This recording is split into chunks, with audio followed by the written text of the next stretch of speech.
बिस्मिल्लाहिर्रहमानिर्रहीम। अस्सलाम वालेकुम viewers and welcome back to my YouTube channel. तो आज जो है 4th day of Ramzan vlog है और सहरी की।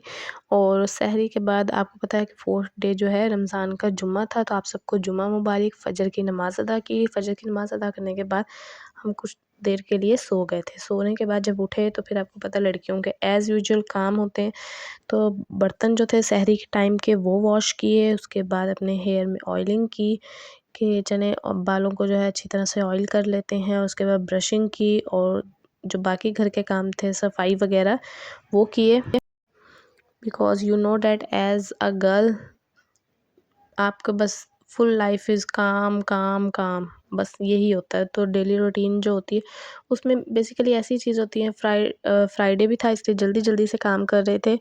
उसके बाद जो है काम करने के बाद हमने शरबत बनाया, जो कि नींबू पानी था टैंग फ्लेवर में जो होता है रेडीमेड वाला। वो नींबू पानी जो है चीनी घोल के उसमें वो ऐड किया और साथ साथ पानी इसमें बाकी वाला ऐड करके इसको शरबत को बना के रख दिया।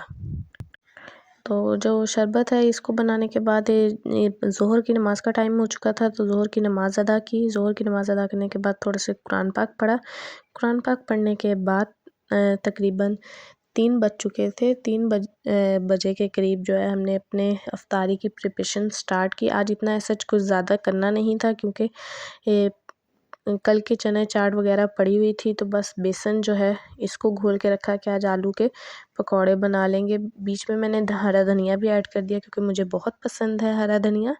तो हरा धनिया ऐड करके और बेसन, नमक, लाल मिर्च वगैरह इसको पानी को डाल के अच्छा सा पेस्ट सा बना लिया और पेस्ट बना के रख दिया।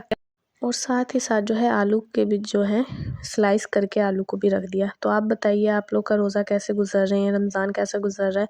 हमारा तो अभी तक अच्छा गुजर रहा है। मौसम भी बहुत अच्छा है क्योंकि इतनी ज़्यादा जैसे आज से पहले रोज़े आते थे गर्मी वगैरह में, तो इस दफ़ा काफ़ी अच्छा मौसम है। तो ये देखिए कि अब मैं उसके बाद वो घोल के रखा तो असर की नमाज़ का टाइम हो चुका था, तो मैंने कहा चलें असर की नमाज़ अदा करते हैं। असर की नमाज़ अदा करने के बाद गैस भी आ चुकी थी, तो फिर हमने कहा कि पकौड़े जो हैं वो फ्राई कर लेते हैं। तो ये आलू के स्लाइस जो हैं बेसन में डिप करके इन्हें फ्राई कर लिया। बहुत ज़्यादा नहीं बनाए क्योंकि ऑलरेडी मम्मा जो है वो चावल बना रही थी, तो इसलिए हमने कहा कि बस आज थोड़े से पकौड़े बनाएंगे। चने चाट भी कल की पड़ी हुई है। इतना रमज़ान में ऐसे इतना खाया नहीं जाता। आप बताएं आप लोग कैसे रूटीन आप लोग की होती है? हमसे तो इतना ज़्यादा नहीं खाया जाता। अगर अफ्तारी कर लेते हैं तो फिर रात की रोटी वगैरह इतनी खाई ही नहीं जाती क्योंकि सहरी में भी खाना होता है। अगर रात को खा लेंगे तो सहरी टाइम नहीं भूख लगती। तो ये देखें यहाँ पे हमारी इफ्तारी जो है डन हो चुकी थी। हमने कहा चलें टेबल सजा लेते हैं और आपको एक व्यू दिखा देते हैं कि आज टेबल पे हमने क्या क्या रखा है। तो एज़ यूजुअल शरबत और ये वाले पकौड़े देखें कितने अच्छे लग रहे हैं ना। हरा धनिया की वजह से काफ़ी इनमें क्रिस्पीनेस आई हुई थी। और ये इमली की चटनी जो मैंने रोज़ों से पहले ही बना ली थी, और ये कल के बचे हुए आलू चने जो चाट है, ये रायता था और साथ में ये वाले आलू मटर वाले चावल बनाए थे।